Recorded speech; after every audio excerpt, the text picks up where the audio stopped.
There once was a king who enjoyed hunting, and one day he gathered up all of his advisors and all of his friends, and they set out for the forest. Now, around mid-noon, the winds began to blow and the sky grew dark, and all of a sudden, lightning went across the sky, and the thunder boomed, and the rains fell, and the winds whipped up the rains, and all of a sudden, all of the king's friends and advisors, they scattered, and they left the king alone. And the king was afraid. For you have to understand, the king had never been alone at any time during his life. But the king took a deep breath, and he decided he would find his way out of that forest. And so he began to walk, and he walked. And evening came and the sun set, and as the sun set it became darker and darker. The rain slowed and stopped, but then the king heard the night sounds of owls and wolves, and the king was terrified. For you need to understand, the king had never been alone at any time during his life. But the king pressed on, and after hours he saw in the distance a light, and he began to walk toward that light. And as he walked and got closer, he saw that the light came from a tumble-down shack. Well, he walked up to that shack, he knocked upon the door, and the door was open, and there stood a middle-aged man. And the middle-aged man looked and said, Oh, a traveler, you must have gotten stuck in the storm. Come in, stand by my fire, warm yourself. And the man noticed the king's clothes was wet, and he says, take your clothes off, hang them by the fireplace that they should dry. And he gave the king a coarse woolen tunic. Well, the king put it on, and he smoothed it down, and as he smoothed it down, he realized that it felt more comfortable than his royal robes. And the man turned and said, oh, where are my manners? You must be hungry. Come, sit. And he gave him a bowl of oatmeal, and the king ate that oatmeal, and he began to think to himself, this tastes finer than any of the food that I get from the royal kitchen. And then the man turned and said, you must be tired. You will sleep upon my bed tonight, and I will sleep upon the floor. Now you have to understand, the man's bed was nothing but a mattress stuffed with straw. But the king, he stretched out upon that mattress, and he slept.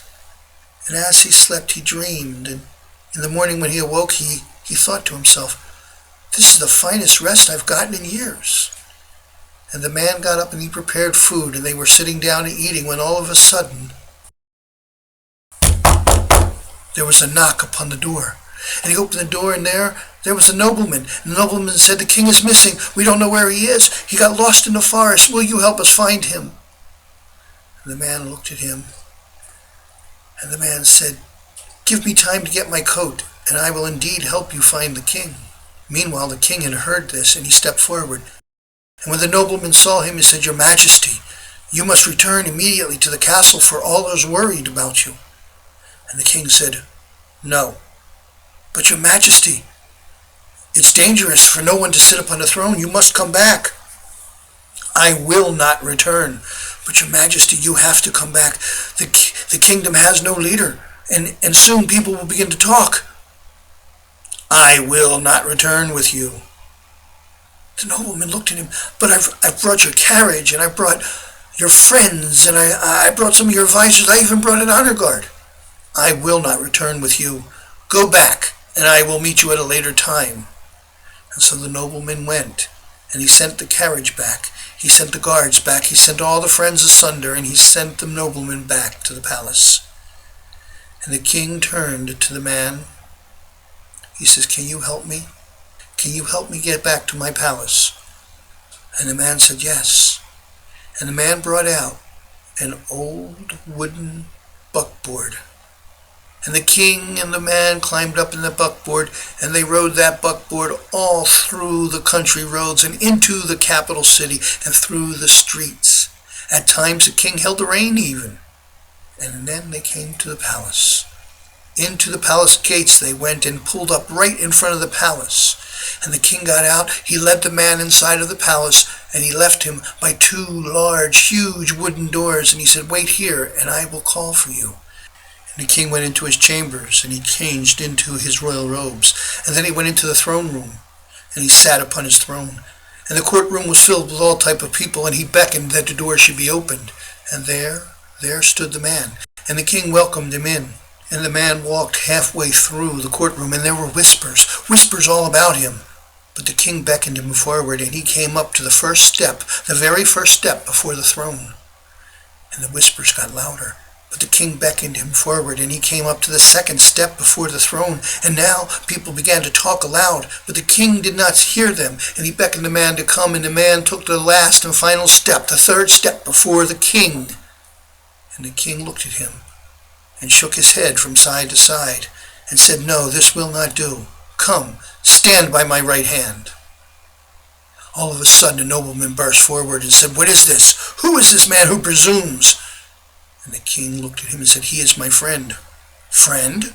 Friend? How can he be a friend of the king? He is not of noble birth. He has no wealth. He has no fame. He's a nobody. Why, look at his clothes. His clothes have so many holes in them. The holes have holes in them. He's nothing but a beggar." And the king looked and said, "But he is my friend." And there was noise. There was all kind of noise throughout the throne room. But the king stared, and as his stare fell upon the people, they became silent. The king spoke. "This man is my friend. A little bit of rain, a little bit of thunder, wind, and you all abandoned me. You left me. This man, I knocked upon his door, he welcomed me, and not once, not one time did he ask me who I was, and he treated me with the best he had. Yes, he treated me as a king, though he knew not who I was. You who call yourselves my friends, you indeed, that you drink my wine, you feast with me, you laugh with me, you hunt with me. But this is not friendship. Friendship is, when one is lost, a friend helps him find his way. When one falls, a friend helps him stand. When one is sick, one nurtures. That is a friend. And when one is wrong and confused, a friend will stand beside him, though they may not agree. For this is true friendship. This man is my friend." There was silence, and the nobleman began to speak, and the king said, "Be silent." He said, "From this day forward I hereby banish all of you who call yourselves my friends. Until my dying day you are not to step into this palace. And this man who is my friend, shall be my advisor. For this is all I need."